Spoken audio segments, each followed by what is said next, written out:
Please let me stay just for today. Mom said I'm not family because I have a developmental disorder. These unbelievable words came from my granddaughter's mouth. Today is her birthday. She should be happily eating cake with her family, yet she's forced to say such things. I hugged her small body tightly. My name is June. I'm 58 years old. My husband, also 58, is nearing retirement from his office job. I quit my job at 55, and now I'm a stay-at-home wife. I spend my days gardening, reading comics I've loved since childhood, and watching movies. I've had my fair share of experiences when I was younger, but now they all seem like good memories. I have a son who's married and lives in a nearby apartment with his wife and 2 daughters. The elder granddaughter is 8, and the younger is 6. Having raised only one son, being around 2 girls feels new to me. My daughter-in-law, Nancy, is a cheerful person, and I think our mother-in-law and daughter-in-law relationship is pretty good. Nancy often leaves her 2 daughters with me since I quit my job. Sorry, June. I have a lunch date with my mom friends today. Could you watch the girls? A high school friend is visiting from the countryside. I'm going shopping. The reasons vary, but she frequently leaves the girls with me to go out. I've never refused because I enjoy spending time with my granddaughters. Nancy is a stay-at-home mom. My son is 35 and a department manager at a fairly large company. He must be earning a decent salary. Some of my old friends say, lucky her, leaving her kids with her mother-in-law and going out all the time as a stay-at-home mom. But I don't know if once every 10 days is often or not. That day, Nancy brought her 2 daughters over. The elder is called Amy, and the younger, Lily. Lily, resembling her mother, is a bright child. When she sees me, she always shouts, "Yeah, Grandma," and hugs around my waist. In contrast, Amy, the elder, silently nods her head so slightly you might not even notice. That girl is so unfriendly, Nancy often says, lightly flicking her daughter's head, which is a routine. It's not like she never greets. I don't think she needs to be flicked. Sorry, June. There's a concert by an artist I've always liked today. I might come back a bit late, Nancy says, dressed up more than usual. Oh, that's why you're dressed up today. All right, go and enjoy yourself. My old friends would probably say, lucky her, going to a concert while leaving her kids with her mother-in-law. Well, shall we make some pancakes? I'll help. I want mine with whipped cream. Lily says, eagerly cute. Ignoring her sister, Amy then says, Grandma, can I read comics? Of course. I'll call you when the pancakes are ready. Nancy might call her unfriendly, but I don't mind Amy's independent nature. It's probably because I'm the same type. When I stopped working and Nancy started leaving the girls with me, they often played with drawing. Despite being 2 years apart, Amy was astonishingly good at drawing. Having always liked comics, I consider myself to have a decent eye for art. And I was even impressed by her skill. Her drawings weren't the typical doll-like illustrations most girls make. She drew characters with a real sense of dimension. Wow, Amy, you're really good at drawing. I couldn't help but praise her enthusiastically. But Daddy and Mommy said her drawings aren't cute, said Lily, who had just turned 5. Probably feeling jealous because I praised her sister so much. Her drawings were typical for her age, big-eyed doll-like figures, which were cute in their own way. I felt sorry for Amy, given her parents' lack of artistic appreciation. Amy, you're incredibly talented. Grandma's amazed. You know, your dad was never good at drawing or crafts even as a kid. He just can't see how wonderful your drawings are. Amy smiled shyly at my words. She rarely showed her emotions, which made her smile all the more precious. Maybe her drawings are too sophisticated for her age, which might be why her parents don't find them cute, but I couldn't understand why they wouldn't praise her. When Lily fell asleep, I asked Amy if she wanted to read comics. I haven't read many comics, she replied. I've always loved comics and have a large collection at home. My son wasn't much into comics as a child, and I've never heard that Nancy liked them either. Naturally, they wouldn't have bought many for their kids. I took Amy to the room with the bookshelves. Feel free to read anything you like. Grandma will make lunch in the meantime. While I prepared noodles for lunch, Amy stayed in the room without making a sound. Even when I called her for lunch, there was no response. When I went to fetch her, she was engrossed in reading a comic. During lunch, she talked about the comic. It was surprising since she's usually not very talkative. Even Lily remarked, "Sis is talking a lot." That's weird. It must have been a rare occasion. I'm not great with books full of text, but comics are really fun and interesting. Hearing her say that made me, a comic lover, very happy. After lunch, Amy continued reading comics until dinner. Since that day, whenever Amy comes over, she heads straight to the bookshelf and spends her time reading comics alone. I was happy to see her interest in comics, but then I was surprised when Lily said, "Sis is boring, always reading comics." She even bought a comic with her allowance and got in trouble with Mom. I think it's fine for her to buy comics with her allowance. I remember how hard it was to have my interests dismissed by my parents as a child. I'm definitely on Amy's side. One day, Nancy asked me to make a rice snack for Lily's birthday party. I bought a cute stationery set online for her gift and prepared the rice snacks before heading to my son and Nancy's house. Amy laid out her new sparkly stationery set on the empty space of the table. With a delighted expression, she exclaimed to her sister, "Isn't it great? This is mine, so you can't use it, Lily." Her childlike excitement was palpable. I regretted not buying something for Amy as well. "I hope you're looking forward to your birthday present too, Amy," I said, trying to make her feel included. But Nancy's cold response took me by surprise. "I don't think we'll be having a party for Amy." I was surprised by Nancy's cold manner of speaking. Amy isn't really into parties. She's quiet even today, isn't she?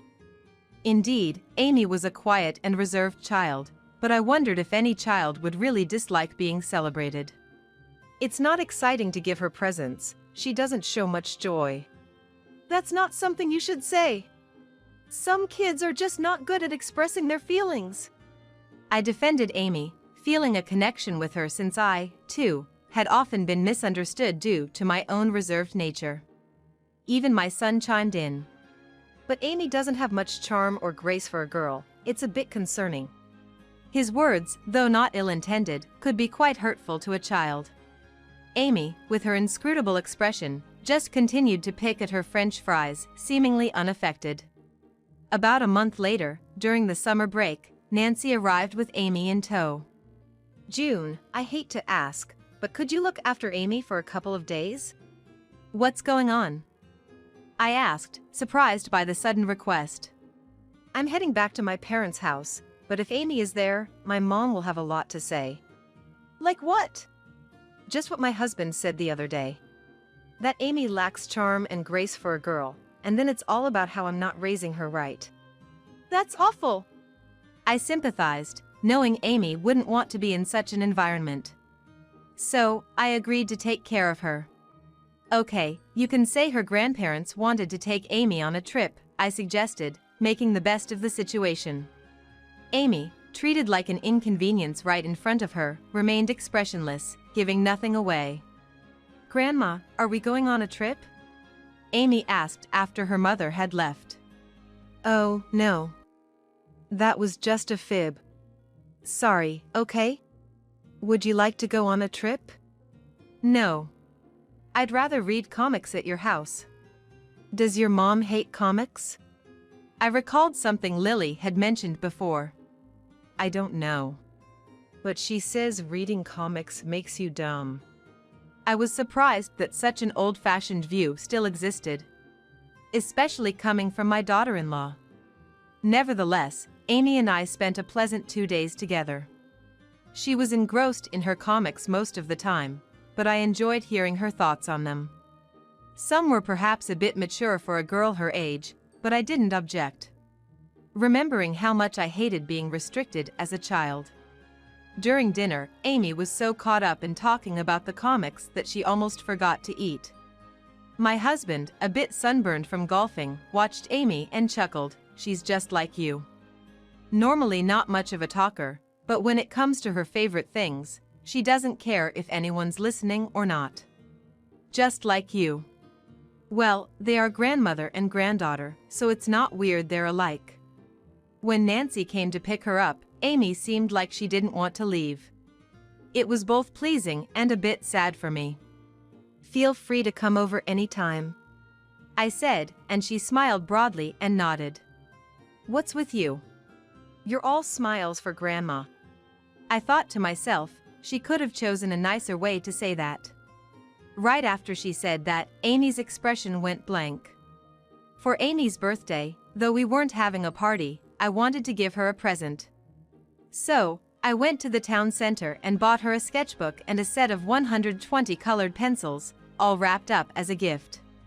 I also bought Lily a character-themed notebook and a set of colored pencils. Today being a weekday, the kids were probably still at school, so I thought I'd go home and make some more sushi rolls. Walking home from the bus, I saw a small figure in my garden. Sometimes kids from the neighborhood pick flowers from my flower beds. They say flower picking isn't really a crime, but as someone who takes care of them, I can't just overlook it. As I hurried home, I found Amy standing alone in the garden. "Amy, what's up? Are you here alone?" I asked, surprised. She replied in a small voice, "Can I stay here tonight, just for today?" "Sure, but what about your mom? Did you come here alone?" "Mom said I'm not family because I have a developmental disorder." "What do you mean?" I've heard the term developmental disorder quite often recently. "At the doctor's, they said I have a developmental disorder. Mom said she doesn't need a child like that." "Oh my, that's terrible. Let's go inside the house," I said, taking her hand. Honestly, I didn't really understand what a developmental disorder was. Was it some kind of abnormality? She didn't seem like it. I looked it up on my smartphone and learned that developmental disorders include ADHD, autism, and learning disabilities. ADHD involves restlessness, lack of attention, and concentration. Autism means difficulties in communication, lack of interest in others, limited facial expressions, and preferring solitary play. Amy might fall into this category.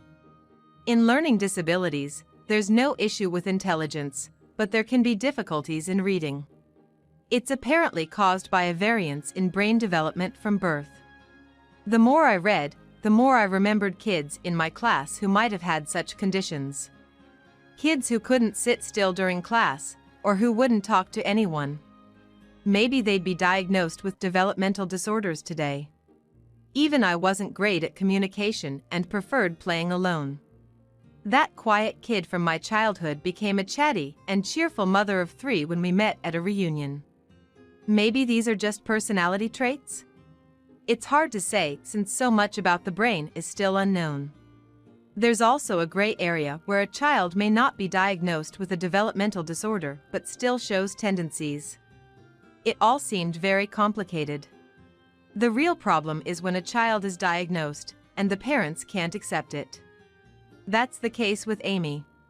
But to say a child isn't family just because they're diagnosed with a developmental disorder? That's unthinkable. I took out a cookie tin and poured some milk, saying, "I'm gonna make a quick call," and moved to a room where Amy couldn't hear me. "Ah, she went to your place, huh? Well, that makes sense. She doesn't really have anywhere else to go," Nancy said over the phone, not sounding worried at all. "What do you mean by that? Amy's telling me you said kids with developmental disorders aren't part of the family." I was pretty angry. "I never said that. I just said I didn't want a child with a developmental disorder in my family. Isn't that basically the same thing? Don't you think saying that would hurt the child?" I said it as a joke. But then she just takes it seriously and leaves. She's always like this. She never gets jokes, and it's exhausting being with her. I think that might be characteristic of the autism type of developmental disorder. The school teacher said she wasn't doing well in class, so they suggested getting her diagnosed for a developmental disorder. I couldn't believe it, but when we did, she was diagnosed. I was shaken up, and then she comes up saying it's her birthday today. Like I could care about that right now. I couldn't help but feel a bit of sympathy, but if it's a brain function issue from birth, it's not her fault. So you're saying it's my fault? Oh, I get it. My mother probably blames me for having a child with a disability. Nancy got so worked up over her own words that I couldn't handle her. For now, I'll take care of Amy here. She can go to school from here, and you should take some time to calm down and rest. I hung up after saying that. I informed my husband about the situation over the phone, which was basically a fait accompli. Amy's gonna be living with us for a while, with Grandma and Grandpa, I told her. Even when I said that, Amy didn't seem sad or angry, her expression was hard to read. Is it because my brain's messed up? She asked, startling me. You're not messed up at all, Amy. You're a cute girl who loves comics and is good at drawing. That's a lie, right? Mom always says I'm not cute. She says I'm dumb for believing everything I'm told. Shouldn't I believe what I'm told? Why do people say things you're not supposed to believe? It's not a lie. I realized this child was deeply hurt, even though she didn't cry. Feeling this way, I hugged my granddaughter. I think Mom prefers Lily. Dad might miss me a little, but I like it better here. There are lots of comics. It's sad to hear a child say such things. Then let's live here together. You can read as many comics as you like, but you have to go to school and study too, okay? When I said that, Amy asked, "Really?" and smiled happily. My husband brought home a cake for Amy's birthday after work. He knew more about developmental disorders than I did, having discussed it at his company. He said, there's a right place for everyone, and when they're in the right job, they can really excel. It's not a disease, so it won't go away, but with understanding from others and effort from the person, life can be much easier. He explained. That night, my son came over with school supplies and textbooks for Amy. He had researched developmental disorders and accepted that his daughter was diagnosed with one. He thought it was better for her to live with me, her grandmother, for now. I'm sorry, Amy. I'll come get you when things settle down, he said, patting her head. But he never came to get Amy. 3 months after Amy started living with us, Nancy's affair came to light. She had left Lily at home alone that day and went out. Lily nearly choked on a candy while home alone, but my son, who came home early from work, found her. Fortunately, he was nearby and got home earlier than usual. They called an ambulance, and she was taken to the hospital, where she was okay, but they couldn't get a hold of Nancy. I rushed to the hospital with Amy after getting the call. We were relieved to find Lily safe when Nancy showed up, looking pale. Where were you, leaving Lily alone like that? I was having dinner with some mom friends. But it didn't seem likely that dinner with other moms would take all evening. Of course, my son questioned that. I just got caught up in conversation. I wished she had left the kids with me if it was going to be like this. Maybe Nancy was hesitant to show her face because of what happened with Amy. Suddenly, Amy blurted out, "Mom, why do you smell different when you go out? Not like our home shampoo or soap." Huh, what? Everyone was momentarily confused by her question. What are you talking about, Amy? You never get the atmosphere, do you? Nancy was clearly flustered. I was at the health spa. Maybe that's why. If it was the spa, why didn't you take Lily too? It's not just today. It's always like this, Amy said, and my son was the first to catch on. Maybe he had some suspicions. You're cheating, aren't you? What? How can you say that? That's impossible. Don't take what Amy says seriously. That's when I remembered something about developmental disorders. Come to think of it, people with developmental disorders can be sensitive to sounds and smells. They can really dislike unfamiliar scents. I mentioned, and the atmosphere turned icy. Not just Amy, but you too, June. You don't get the atmosphere. It's not my fault. My husband is all about his work, leaving everything about the house and kids to me. I get stressed too. And now, being told my child has a developmental disorder. Think about me for once. Nancy yelled back defensively. Amy had developmental issues even before you started leaving them with me and going out frequently. I wondered what this daughter-in-law was talking about. So, you were cheating while leaving your daughters with June. I'm not saying I'm blameless, but that's no excuse for your affair.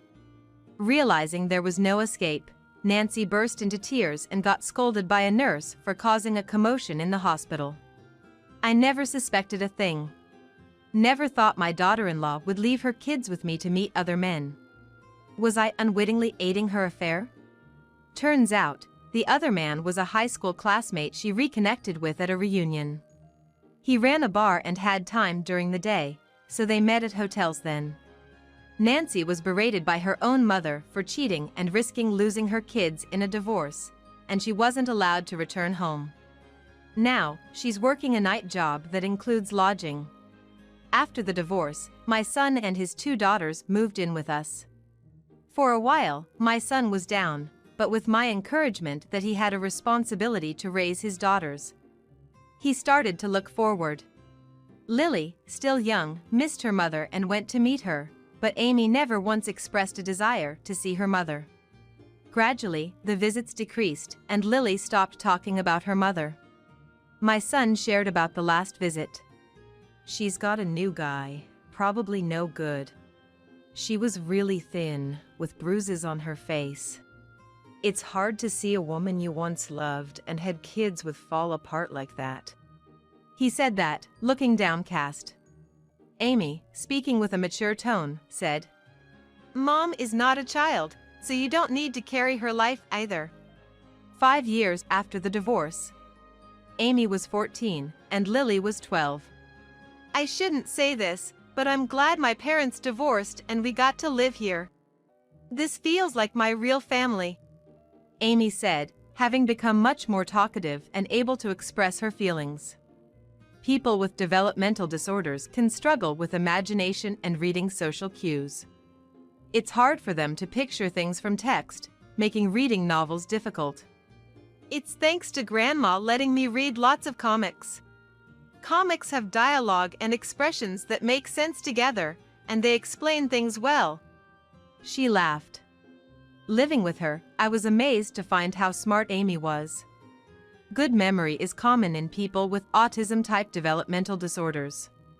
She's intelligent and good at studying, but maybe her difficulty in understanding others' feelings makes her easily misunderstood. My husband says, I bet Amy will grow up to be a doctor or a lawyer. But Amy herself says, I want to be a cartoonist. Can I make it? Indeed, your drawings are so good, you might just do it. I'd be thrilled if my granddaughter became a cartoonist. When you search for famous people with developmental disorders, you find quite a list. Of course, their success isn't because of their disorders. It's their own effort and support from others that matter. Still, seeing successful people with such challenges, I hope it helps reduce some of the weird discrimination and prejudice. Wouldn't it be nice if everyone had an instruction manual? Amy sure has a way with words. Whether you have a developmental disorder or not, everyone has their own strengths and weaknesses.